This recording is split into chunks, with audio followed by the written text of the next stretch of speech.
Hello बच्चों, अब हम पढ़ने वाले हैं 5 kingdom classification. So 5 kingdom classification was given by R H. Whittaker. ठीक है, 5 किंगडम क्लासिफिकेशन प्रपोज किया था किसने? आर.एच. विटेकर ने। ठीक है, क्या क्या है 5 किंगडम में? Monera, Protista, Fungi, plant and animal. बच्चा लोग ऑर्डर में याद करिए, बहुत इजी रहेगा फिर आपके लिए चैप्टर। ठीक है, तो 5 kingdom classification was given by R H. Whittaker. 5 जो है कौन है? Monera, Protista, Fungi, plant and animal. ठीक है, ओके। सो जो क्लासिफिकेशन दिया गया है 5 किंगडम बाय आर.एच. विटेकर, तो उसका बेसिस क्या है? किस बेसिस पे उन्होंने ये सिस्टम दिया है? तो एक तो बेटा सेल स्ट्रक्चर, thallus organization, या you can say body organization, mode of nutrition, reproduction and phylogenetic relationships। ये सब चीजें देखकर, ये सब चीजों को मद्देनजर रखते हुए जो हमारे ये आर.एच. विटेकर जी है, इन्होंने 5 किंगडम क्लासिफिकेशन प्रपोज किया था।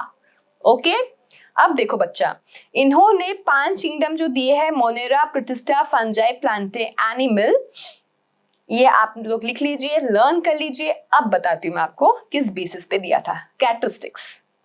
सो पहला है सेल टाइप, पहला है सेल टाइप। तो सिर्फ मोनेरा ऐसा है जो कि प्रोकैरियोटिक है, बाकी Protista, Fungi, Plantae, Animalia all are eukaryotic. बाकी सब क्या है? बाकी चारों जो है वो यूकैरियोटिक है। ठीक है, जो मोनेरा है दैट इज प्रोकैरियोटिक। क्या टर्म है? प्रोकैरियोटिक। अब समझिए प्रोकैरियोटिक मतलब क्या होता है। प्रो मतलब प्रिमिटिव, लिखिए, प्रो मतलब प्रिमिटिव। और कैरियन वर्ड, जो कैरियन वर्ड है, कैरियन, वो हम लोग यूज करते हैं फॉर न्यूक्लियस। कैरियन वर्ड जो है वो यूज किया जाता है फॉर न्यूक्लियस, मतलब प्रिमिटिव न्यूक्लियस। ठीक है, तो प्रिमिटिव न्यूक्लियस कैसा है? प्रिमिटिव न्यूक्लियस ऐसा है जिसके पास न्यूक्लियर मेम्ब्रेन ही नहीं है। समझ गए? प्रिमिटिव न्यूक्लियस ऐसा है जिसके पास न्यूक्लियर मेम्ब्रेन ही नहीं है। इसका मतलब क्या? कि जो जेनेटिक मटेरियल है that will be present freely in the cytoplasm. ठीक है, genetic material freely in the cytoplasm present है, तो उसे हम क्या बोलेंगे? प्रोकैरियोटिक ऑर्गेनिज्म, मतलब प्रिमिटिव न्यूक्लियस वाले ऑर्गेनिज्म। एंड बच्चों, जो प्रोकैरियोटिक ऑर्गेनिज्म है, मतलब जो लोग मोनेरा को बिलोंग करते हैं, उनके पास कोई सेल ऑर्गेनल भी नहीं होता, मेम्ब्रेन बाउंड सेल ऑर्गेनल। ठीक है, ये लिखिएगा, मोनेरा जो है, जो प्रोकैरियोटिक ऑर्गेनिज्म है, they do not have membrane bound cell organelle. लिख लीजिए, जो किंगडम मोनेरा है आपका, उसमें एक क्या है? वेल डिफाइंड न्यूक्लियस नहीं है। ठीक है, न्यूक्लियर मेम्ब्रेन एब्सेंट है ना। जो जेनेटिक मटेरियल है that is present freely in the cytoplasm, and जो मेम्ब्रेन बाउंड सेल ऑर्गेनल्स होते हैं, आपने सुना ही होगा ना, माइटोकॉन्ड्रिया, क्लोरोप्लास्ट, तो ये सब प्रेजेंट नहीं है। Membrane bound cell organelle Monera kingdom के पास नहीं है। ठीक है, ओके। अब चलते हैं प्रोटिस्टा के पास। तो प्रोटिस्टा जो है वो यूकैरियोटिक है, फंजाई भी, प्लांट भी, और हम लोग एनिमल्स भी यूकैरियोटिक है। ठीक है, तो यूकैरियोटिक मतलब क्या होता है? They have a well defined nucleus, they have a well defined nucleus. Well defined nucleus है तो मतलब न्यूक्लियर मेम्ब्रेन होगा। तो देखो, सबके पास न्यूक्लियर मेम्ब्रेन प्रेजेंट है। Protista, Fungi, Plantae and animalia, सबके पास न्यूक्लियर मेम्ब्रेन जो है वो प्रेजेंट है, और जो डीएनए है वो न्यूक्लियस में प्रेजेंट है। ठीक है, डीएनए कहाँ है? न्यूक्लियस में प्रेजेंट है। ओके बेटा, न्यूक्लियस, न्यूक्लियस बहुत वर्ड आ रहा है ना। न्यूक्लियस क्या होता है? Nucleus is basically brain of the cell, है ना, and it was discovered by Robert Brown. लिख लीजिए जिनको नहीं पता। Nucleus was discovered by Robert Brown. Robert Brown ने न्यूक्लियस डिस्कवर किया था, ठीक है। चलिए, एंड न्यूक्लियस में क्या होता है? Genetic material. फाइन। तो आपके दो फीचर्स एक्चुअली हो गए, सेल टाइप और न्यूक्लियर मेम्ब्रेन, ठीक है। अब सेल वॉल की बात करते हैं, ठीक है। सेल वॉल, जैसे जो सेल है तो सेल का तो सेल मेम्ब्रेन होगा, ये this is your cell membrane, या इसे बोलते हैं प्लाज्मा मेम्ब्रेन। अब किसी किसी किंगडम के पास इसके बाहर भी एक लेयर है, तो उसको बोल देते हैं क्या? उसको बोल देते हैं cell wall.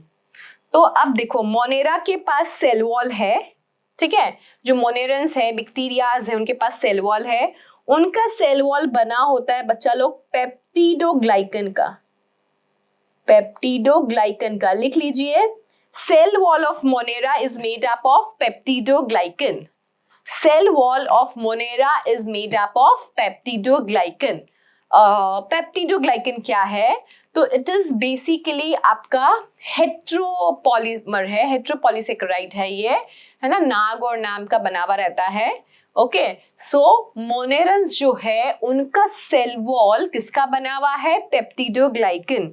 So it is a non cellular polysaccharide plus amino acid. तो इनका अच्छा नाम है, जो क्वेश्चंस आपको मिलता है वो पेप्टिडोग्लाइकन के नाम से मिलता है कि मोनेरा का सेल वॉल किस चीज का बना हुआ है? हमारा आंसर होता है पेप्टिडोग्लाइकन। पेप्टिडोग्लाइकन मैंने बताया इट इज अ हेट्रोपॉलीसेकेराइड, हेट्रोपॉलीसेकेराइड है ये, ठीक है। बच्चा लोग, आप लोग पढ़ते हैं ना कार्बोहाइड्रेट में मोनोसेकेराइड, देन डाइसेकेराइड्स, ठीक है, एंड देन हम पढ़ते हैं पॉलीसेकेराइड्स। तो पॉलीसेकेराइड्स में अगर यूनिट सेम है, जैसे फॉर एग्जाम्पल स्टार्च, तो starch is a polysaccharide, right. Starch है, पॉलीसेकेराइड है ना। स्टार्च वही अपना जो प्लांट का स्टोर्ड फूड है, तो starch is a polysaccharide. Starch किसका बना हुआ है? स्टार्च बना हुआ है बेटा रिपीटिंग ग्लूकोज यूनिट का। ग्लूकोज ग्लूकोज ग्लूकोज से बहुत सारे ग्लूकोज के मॉलिक्यूल्स जुड़ते हैं and then they form starch. तो स्टार्च को बनाने वाला एक ही है, दैट इज ग्लूकोज। ग्लूकोज के बहुत सारे मॉलिक्यूल जुड़ गए तो क्या हो गया? स्टार्च इज होमोपॉलीसेकेराइड, ठीक है। अब मैंने कहा पेप्टिडोग्लाइकन हेट्रो है। हेट्रो वर्ड है डिफरेंट है, दो चीजों का बना हुआ है ना, मतलब दो से ज्यादा, है ना। तो यहाँ पे जो पेप्टिडोग्लाइकन है वो नाग और नेम, ये सब आप सीखेंगे बायोमॉलिक्यूल में मेरे साथ। तो अभी सिर्फ ये याद कर लीजिए कि पेप्टिडोग्लाइकन जो है वो हेट्रोपॉलीसेकेराइड है ना। हेट्रो मतलब आप समझ गए, जहाँ पे एक से ज्यादा कोई डिफरेंट ग्रुप्स अगर लगे हुए रहते हैं, वो किसी बायोमॉलिक्यूल का फॉर्म कर रहे हैं, कंपाउंड का फॉर्मेशन कर रहे हैं, तो हम उसे हेट्रोपॉलीसेकेराइड कहते हैं। Fine, okay. प्रोटिस्टा, प्रोटिस्टा में सेल वॉल्स किसी में होता है, किसी में नहीं होता, है ना। अब प्रोटिस्टा बेटा बहुत ही अलग है अपने आप में, है ना। कभी कभी ऐसा लगता है कि जिनको हम मोनेरा में या फंजाई में या प्लांट एनिमल में नहीं रख सकते, उनको प्रोटिस्टा में डाल दिया है। जब हम डिटेल में करेंगे प्रोटिस्टा, तब आपको लगेगा कि हाँ मैम आप सही बोल रहे हो, जहां जिसे जगह नहीं मिली उसको लाके रख दिया प्रोटिस्टा में। देखो, इसलिए बिकॉज प्रोटिस्टा में ऐसे ऑर्गेनिजम्स भी है जो ऑटोट्रॉफिक है, मतलब खुद खाना बनाते हैं। प्रोटिस्टा में ऐसे ऑर्गेनिज्म है जो हेटरोट्रॉफिक है, ठीक है। पैरासाइट्स भी है, कुछ कुछ ऑर्गेनिजम्स जो है प्रोटिस्टा में वो पैरासाइट्स भी है, ठीक है। कुछ ऐसे हैं जो अगर सनलाइट मिली तो ऑटोट्रॉफिक की तरह काम करेंगे, और अगर सनलाइट नहीं है तो हेटरोट्रॉफ ऑर्गेनिज्म की तरह बिहेव करेंगे, ठीक है। मतलब कुछ ऐसे ऑर्गेनिज्म है जो खाना बना भी सकते हैं एंड वही ऑर्गेनिज्म खाना नहीं भी बनाए, ठीक है, जैसे कि यूग्लेना, ओके। एंड से डाइएटम्स और जो है वो भी इसी में आते हैं प्रोटिस्टा में। तो डाइएटम्स का जो सेल वॉल है वो सिलिका का बना हुआ है, ठीक है। डाइएटम्स का cell wall is made up of silica, ठीक है। तो इसमें हम बोलते हैं प्रोटिस्टा में कि किसी में तो सेल वॉल प्रेजेंट है और किसी में प्रेजेंट नहीं है, ओके। जब हम स्पेसिफिक पढ़ेंगे तब उनका मैं आपको सेल वॉल बताऊंगी। अभी सिर्फ डाइएटम्स का अगर याद करना है तो याद रख लीजिए, it is made up of silica. Then fungi, fungi का cell wall, it is very important, very very important. Fungi का cell wall is made up of chitin. Cell wall of fungi is made up of chitin, it is without cellulose.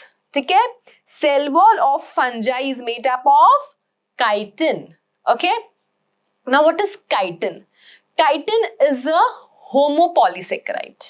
ठीक है, chitin जो है वो एक ही unit का बना हुआ है, ठीक है, नाक का. तो basically it is homopolysaccharide. Chitin is homopolysaccharide, ये याद रखना. काफी बच्चों को लगता है it is hetero, no, it is homopolysaccharide. ठीक है, so cell wall of fungi is made up of chitin. Okay, let's talk about plant.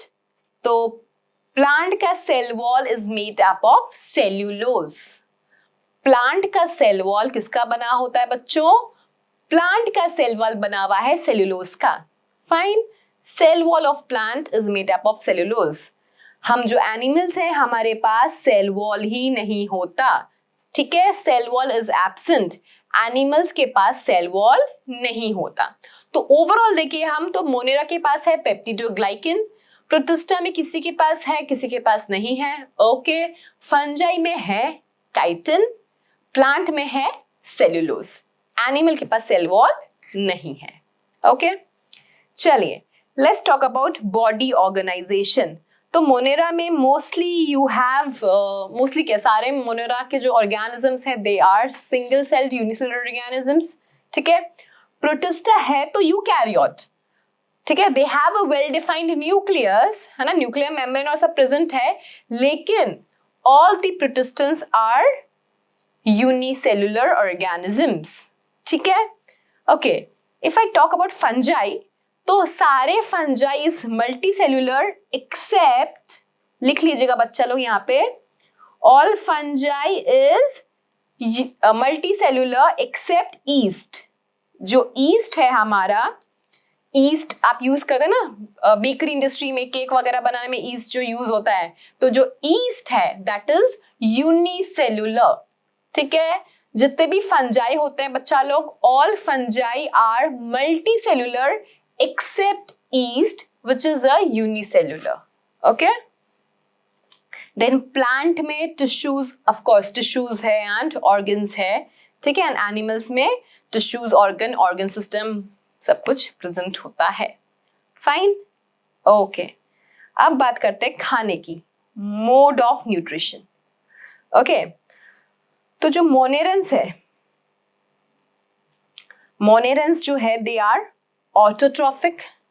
मोनेरेंस मतलब बैक्टीरियाज. ठीक है, बैक्टीरिया जो है ऑटोट्रॉफिक भी है, बैक्टीरियाज जो है वो हेटेरोट्रॉफिक भी है. बैक्टीरिया जो है वो ऑटोट्रॉफिक भी है, बैक्टीरिया जो है वो हेटेरोट्रॉफिक भी है. ठीक है, ऑटोट्रॉफिक बैक्टीरिया मतलब those bacteria which can prepare their own food with the help of sunlight की अगर हेल्प से लिया तो उससे हम बोलेंगे फोटोसिंथेटिक. और अगर किसी केमिकल सोर्स से एनर्जी ऑब्टेन किया तो उससे हम बोलेंगे कीमोसिंथेटिक. यस, ऑटोट्रॉफिक ऑर्गेनिजम्स बच्चों वो ऑर्गेनिजम्स होते हैं the one who can prepare their own food. ठीक है, एंड हेटेरोट्रॉफिक हम बोलते हैं they are those organism who can not prepare their own food, that depends on autotrophs directly और इनडायरेक्टली. ठीक है, ओके. अब ऑटोट्रॉफ में आपने नॉर्मली यही पढ़ा है अभी तक कि ऑटोट्रॉफ में सारे फोटोसिंथेटिक ऑर्गेनिजम्स ही आते हैं, because with the help of sunlight and chlorophyll pigment खाना बना लेते हैं, है ना. थोड़ा गैस चाहिए CO2, थोड़ा पानी चाहिए और एनर्जी चाहिए, वो सनलाइट से मिल जाती है, एंड क्लोरोफिल पिगमेंट चाहिए, बन गया ग्लूकोज, ऑक्सीजन रिलीज हो गया. ठीक है, जो ग्लूकोज बना वो ऑर्गेनिज्म यूज कर लेगा भाई अपने सर्वाइवल के लिए. ठीक है, बट देखो यहाँ पे क्या है, कीमोसिंथेटिक भी होता है. कीमोसिंथेटिक मतलब जब एक कंपाउंड दूसरे में चेंज हो रहा है. फॉर एग्जाम्पल ये जो A है वो B में चेंज हो रहा है. जब A B में चेंज होता है, जब A बी में चेंज होता है तब क्या होता है, एनर्जी रिलीज होती है। तब क्या है, एनर्जी रिलीज हो रही है। यही एनर्जी बैक्टीरिया यूज करता है किसके लिए, खाना बनाने के लिए। ठीक है, जब एक कंपाउंड है वो बी में चेंज हो रहा है तब जो एनर्जी रिलीज हो रही है वो बैक्टीरिया यूज करता है किसके लिए, खाना बनाने के लिए। तो यहाँ पे जो बैक्टीरिया है उसने सनलाइट यूज नहीं किया है, उसने ये केमिकल यूज किया है, इसलिए हम इसे बोलते हैं chemosynthetic autotrophic mode of nutrition. ठीक है, एग्जाम्पल के थ्रू समझते हैं। नाइट्रोजन है एटमॉस्फेयर में, आपको पता है ना, air is mixture of gases, है ना, एयर है एंड एयर में नाइट्रोजन सबसे ज्यादा होता है, बट उस नाइट्रोजन को कोई भी हम लोग यूज नहीं कर सकते। प्लांट को नाइट्रोजन कितना जरूरी है लेकिन फिर भी प्लांट उसे एज इट इज यूज नहीं कर सकता। ठीक है, अब देखो रीजन क्या है, क्योंकि ये नाइट्रोजन डाई एटॉमिक फॉर्म में है, N2 फॉर्म में है ना, तो इसको हम लोग यूज नहीं कर सकते। अब ये बैक्टीरिया ही है जो क्या करते हैं, N2 को अमोनिया में कन्वर्ट करने की क्षमता रखते हैं।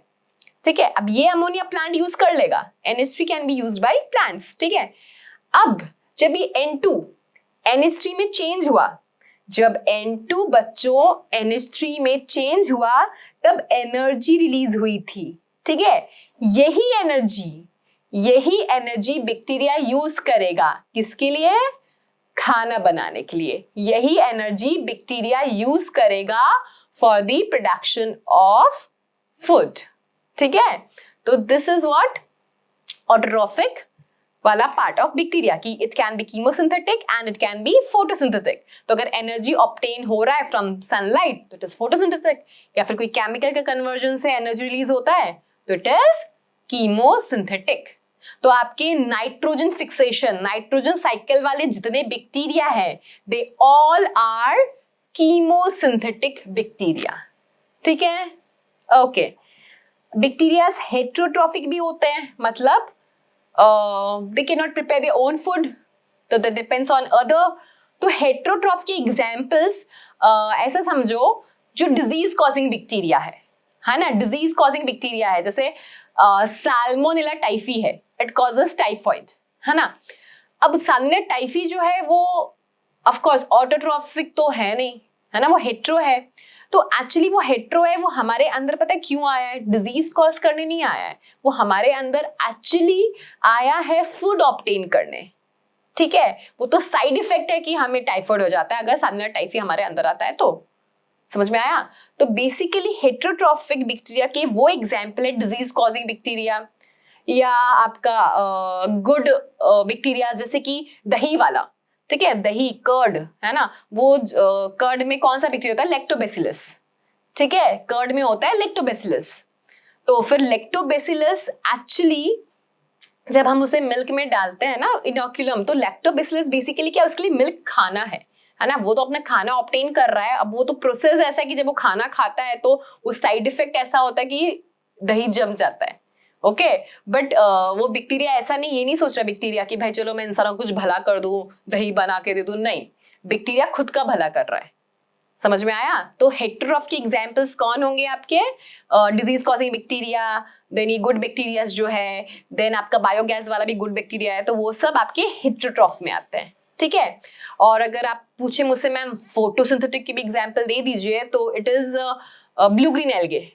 ठीक है, blue green algae, Nostoc, Anabaena, है ना, and Nostoc, Anabaena they are self sufficient organisms. They are self sufficient organisms because वो किसी से हेल्प नहीं मांगेंगे, है ना, वो खुद खाना बनाते हैं, सब कुछ खुद करते हैं। तो ब्लू ग्रीन एल्गे लिख लीजिए, blue green algae are example of photosynthetic bacteria. ठीक है, blue green algae are example of photosynthetic bacteria. Okay, तो ये हो गया हमारा बैक्टीरिया का mode of nutrition. Let's come to Protista. Protista के लोग जो है वो भी ऑटोट्रॉफिक भी है और हेटेरोट्रॉफिक भी है। जो ऑटोट्रॉफिक है वो सारे फोटोसिंथेटिक ही है, ये जो कीमोसिंथेसिस वाली कैपेसिटी है ना, वो सिर्फ बैक्टीरिया लोगों में है भाई, कि जो एक से दूसरा जब कंपाउंड बन रहा है तो जो एनर्जी रिलीज होता है वो एनर्जी को यूज करने की कैपेसिटी सिर्फ ये मोनेरन्स में ही है।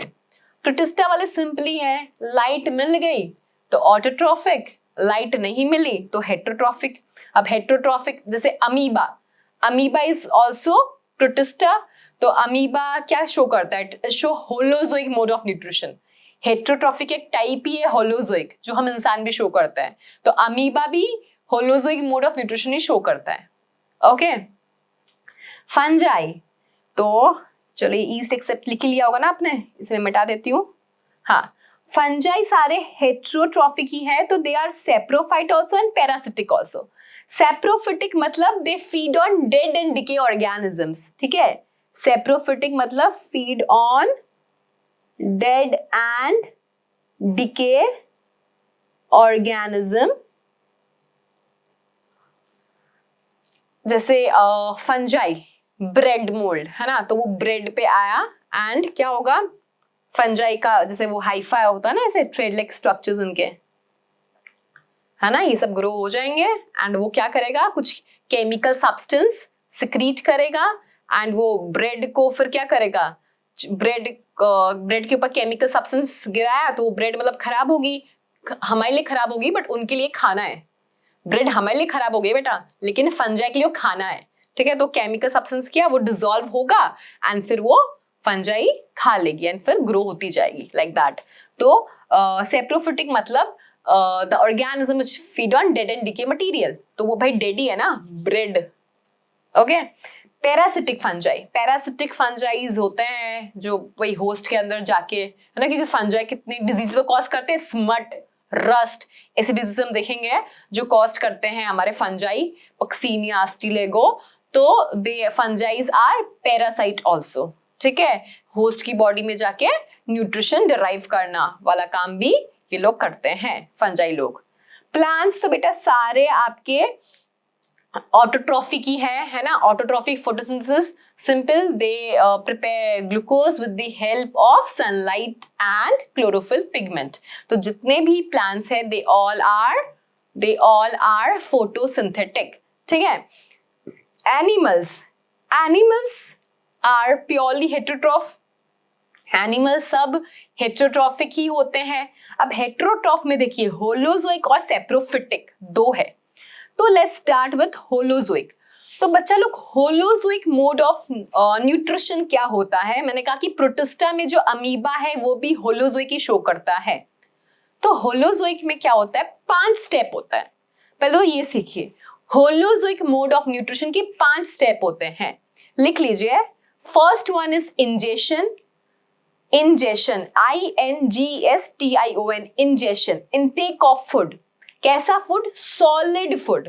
हम लोग सॉलिड फूड लेते हैं ना, आप रोटी खा रहे हैं तो रोटी आपने सॉलिड लिया है ना, या आप राइस खा रहे हैं तो सॉलिड फूड लिया, चॉकलेट खा रहे हैं तो वो सॉलिड फूड, ठीक है। तो intake of solid food, fine.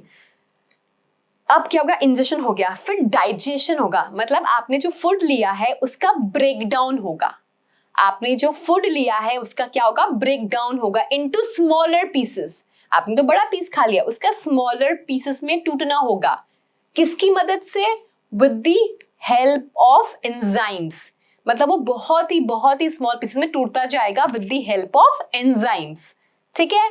Then absorption, वो जो एकदम सिंपलेस्ट फॉर्म में टूट गया है, जैसे आपका कार्बोहाइड्रेट्स ग्लूकोज में टूट गया है, प्रोटीन्स अमीनो एसिड में टूट गए हैं, ठीक है। अब उनका एब्जॉर्प्शन होगा, third step is absorption. Then assimilation, मतलब जो अब्जॉर्ब्ड मटेरियल्स है लाइक ग्लूकोज, अमीनो एसिड्स, तो उनसे एनर्जी ऑब्टेन करेंगे हम, दैट इज एसिमिलेशन, ठीक है। एंड लास्ट वन है इजेशन, जो अनडाइजेस्टेड फूड है, जो वेस्ट मटेरियल है, वो बॉडी से इजेक्ट आउट हो जाएगा, राइट। तो this are the 5 steps of holozoic mode of nutrition, ठीक है। क्या है बच्चा लोग 5 steps, ingestion, digestion, absorption, assimilation and egestion, ठीक है। ये आपके क्या है सारे 5 steps of holozoic mode of nutrition, ठीक है। तो ये हम एनिमल्स शो करते हैं। इसके अलावा animals saprophytic mode of nutrition भी शो करता है। अब सेप्रोफिटिक में क्या होता है? सेप्रोफिटिक में जैसे फॉर एग्जाम्पल ले लो आप हाउस फ्लाई, ठीक है। हाउस फ्लाई क्या करती है? आपके रोटी के ऊपर आके बैठ जाएगी, या किसी भी आपके फ्रूट या किसी की भी सब्जी कहीं पे भी आके बैठ जाएगी, है ना। तो हाउस फ्लाई बैठ गई। हाउस फ्लाई जब बैठती है तो उसके बाद वो कुछ केमिकल सब्सटेंस रिलीज करेगी, ठीक है। हाउस फ्लाई समझो आपकी किसी भी रोटी पे या कहीं भी बैठ गई एंड उसने कोई केमिकल सब्सटेंस रिलीज किया। अब वो जो केमिकल सब्सटेंस है वो उस फूड को डिसॉल्व करेगा, उसके बाद वो हाउस फ्लाई उसको अपने माउथ में सक इन कर लेगी, ठीक है। तो यहाँ पे क्या होता है? डाइजेशन पहले होता है और इंजेशन बाद में होता है। तो this is saprophytic mode of nutrition. Same जो फंजाई कर रहा था, है ना। फंजाई भी तो ये कर रहा था कि ब्रेड के ऊपर वो ब्रेड मोल्ड क्या कर रहा था? केमिकल सब्सटेंस सिक्रीट कर रहा था पहले, देन वो केमिकल सब्सटेंस ब्रेड को डिसॉल्व किया, देन बाद में उसने सकिन मतलब हो जाता है। तो हाउस फ्लाई भी यही करती है, ठीक है। केमिकल सब्सटेंस सिक्रीट किया रोटी पे एंड देन क्या हुआ? वो डिसॉल्व हुआ, उसके बाद उसने सकिन कर लिया। Okay, this is saprophytic mode of nutrition shown by animals, जहां पे डाइजेशन पहले होता है, इंजेशन बाद में होता है। ओके, सो ये हो गया आपका mode of nutrition in animals also. तो होलोजोइक की 5 स्टेप्स लिख लिए होंगे सबने, नहीं तो मैं एक बार लिख देती हूं। Ingestion, digestion, absorption, assimilation,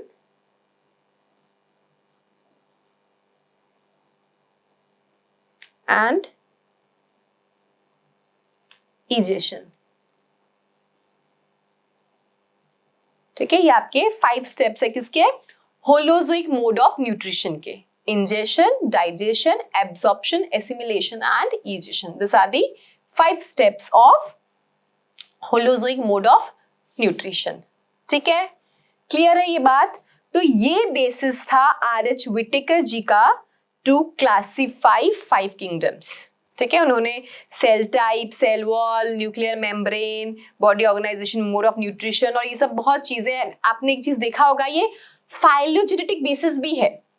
evolution तो ऐसे ही हुआ है कि सबसे पहले बैक्टीरिया आए, देन थोड़ा और कुछ मॉडिफाई होके प्रोटिस्टा आया, देन कुछ और, फिर fungi, then plant, then animal. तो ये फाइलोजेनेटिक के हिसाब से भी है। क्लियर? Okay, thank you.